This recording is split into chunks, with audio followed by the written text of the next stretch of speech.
तो बाबा नमस्कार, कैसे हैं आप लोग। आई होप आप सभी लोग अच्छे होंगे। मैं पंकज सीरा स्वागत करता हूं आपका एक और वीडियो में। तो आज हम बात करेंगे rate of reaction in NAR. NAR का मतलब बेटा क्या होता है? Nucleophilic addition reaction. और न्यूक्लियोफिलिक एडिशन रिएक्शन यूजुअली तुम कहाँ पढ़ते हो? कार्बोनाइल में पढ़ते हो, ठीक है। इसका मतलब क्या है, मैं आपको एक सिंपल सी एक मैकेनिज्म बताता हूँ इसकी पहले, कि भाई साहब कोई भी कार्बोनाइल ग्रुप आपको मिलेगा, कोई भी न्यूक्लियोफाइल यहाँ आएगा, तो मुझे बताओ इलेक्ट्रोफिलिक सेंटर ये हो जाएगा। मैं यहाँ पर पोलैरिटी ऐसे बना सकता हूँ। तो न्यूक्लियोफाइल इस पर अटैक करेगा और ये पाई बॉन्ड टूटेगा क्योंकि इलेक्ट्रोफिलिक सेंटर पर अटैक करेगा। तो यहाँ न्यूक्लियोफाइल आ चुका है, ठीक है। और अब इसके बाद इसको H+ मिल जाएगा रिएक्शन मीडियम से या कोई सोर्स ऑफ प्रोटॉन से, तो ये बना लेगा OH। अब यहाँ पर मुद्दा ये आता है कि भाई साहब न्यूक्लियोफाइल अटैक कर रहा है, तो इस कार्बोनाइल ग्रुप पर अटैक आसान हो तो रेट ऑफ रिएक्शन ज़्यादा होगी। सही बात है। तो यहां पर रेट ऑफ रिएक्शन के लिए दो फैक्टर होते हैं। पहला फैक्टर होता है स्टेरिक हिंड्रेंस। अगर मैं स्टेरिक हिंड्रेंस की बात करता हूं तो ध्यान से देखिएगा, मेरे पास लिखा हुआ है एक ये, ठीक है, मेरे पास लिखा हुआ है एक ये, और मेरे पास लिखा हुआ है एक ये। अब जरा आप ध्यान से देखिएगा, आर ग्रुप के आने से स्टेरिक हिंड्रेंस बढ़ जाती है, और जितना ज़्यादा स्टेरिक हिंड्रेंस बढ़ेगी न्यूक्लियोफाइल का अप्रोच करना आसान नहीं होगा।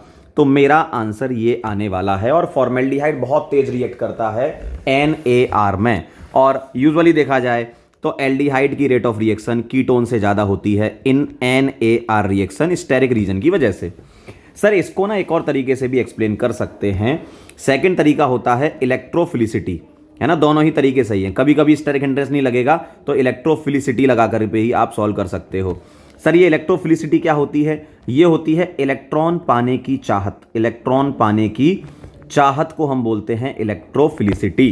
तो अब मुझे एक बात बताइए, अगर मैं यहाँ पर न्यूक्लियोफाइल का अटैक करवाना चाहता हूं, तो न्यूक्लियोफाइल का अटैक इस कार्बन पर इजीली तभी होगा जब ये वाला कार्बन इलेक्ट्रॉन डेफिशिएंसी फील कर रहा होगा, और वो तभी फील करेगा जब यहां पर मैं इलेक्ट्रॉन विड्रॉइंग ग्रुप लगा दूं, क्योंकि ये इससे इलेक्ट्रॉन खींचेंगे तो इस कार्बन की इलेक्ट्रोफिसिटी को बढ़ा देंगे। भाई साहब इस कार्बन को जबरदस्त जरूरत है इलेक्ट्रॉन की।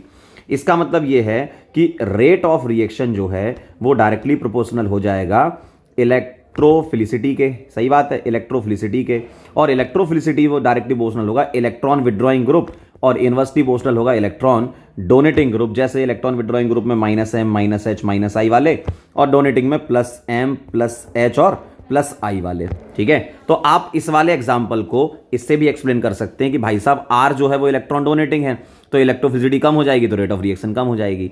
लेकिन कई बार आपके सामने ऐसा होगा कि सवाल में आप स्टेरिक हिंड्रेंस नहीं सोच पाओगे। जैसे मैं एक सवाल करवा के दिखा देता हूं आपको, ध्यान से देखिएगा। मेरे पास लगा हुआ है, यहाँ पर मैंने CHO लगा दिया, ठीक है, मैंने यहाँ पर CHO लगा दिया, मैंने यहाँ पर CHO लगा दिया।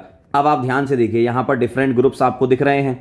तो मान लीजिए ये आपका 1 है, ये 2 है, ये 3 है। तो किस वाले कार्बन की इलेक्ट्रोफिलिसिटी ज़्यादा होगी? कार्बोनाइल कार्बन की। बेटा यहाँ OCH3 लगा है तो +M -I पर डोमिनेट करता है। रेट ऑफ रिएक्शन के सवाल डोमिनेटिंग इफेक्ट से हुआ करते हैं, और NO2 का -M -I होता है तो -M डोमिनेट करता है। अब मुझे बताओ, -M अगर लगा हुआ है तो इलेक्ट्रोफिलिसिटी बढ़ा देगा, रेट ऑफ रिएक्शन बढ़ा देगा। उसके बाद न्यूट्रल वाला आ जाएगा, फिर उसके बाद +M वाला आ जाएगा। इस तरीके से समझ गए बात। जैसे मान लो कोई और सवाल आपको दिया हुआ है, मान लीजिए एक सवाल दिया हुआ है आपको ऐसा CHO, और एक सवाल दिया हुआ है आपको ऐसा COCH3, एक सवाल दिया हुआ है आपको फॉर्मेल्डिहाइड। तो आप ध्यान से देखिएगा, ये 1 है, ये 2 है, ये 3 है। तो एल्डिहाइड ज़्यादा रिएक्टिव होते हैं कीटोन से, तो कीटोन वाला तो पीछे कर दो आप, ठीक है, सेकंड वाला कीटोन है। अब फर्स्ट और थर्ड में देखें, फॉर्मेल्डिहाइड से ज़्यादा तेज तो कोई रिएक्ट नहीं करता, तो फॉर्मेल्डिहाइड में तो बिल्कुल भी स्टेरिक हिंड्रेंस नहीं होती, तो 3 के बाद 1 आ जाएगा। 1 वाले को ऐसे एक्सप्लेन करोगे कि जो बेंजीन के पाई इलेक्ट्रॉन है ना, वो कॉन्जुगेशन में इन्वॉल्व है, तो इस कार्बन की इलेक्ट्रोफिलिसिटी को उतना बढ़ा नहीं पाते ये, है ना, इलेक्ट्रोफिलिसिटी को ये कम कर देते हैं। तो 3 वाला ज़्यादा आ जाएगा, फिर 1 ये 2। समझ गए बात। तो ये था भाई साहब NAR वाली रिएक्शन, और बड़ी इंपॉर्टेंट रिएक्शन होती है। अब मिलते हैं हम किसी और वीडियो में। वीडियो पसंद आए तो क्या करें, खुश रहें बस, और क्या। थैंक यू सो मच, बहुत बहुत धन्यवाद। अच्छा रिवीजन आपका चल रहा है, कॉन्फिडेंस रखिए, आपका सिलेक्शन ज़रूर होगा। बाय बाय, तब तक के लिए ओके बाय।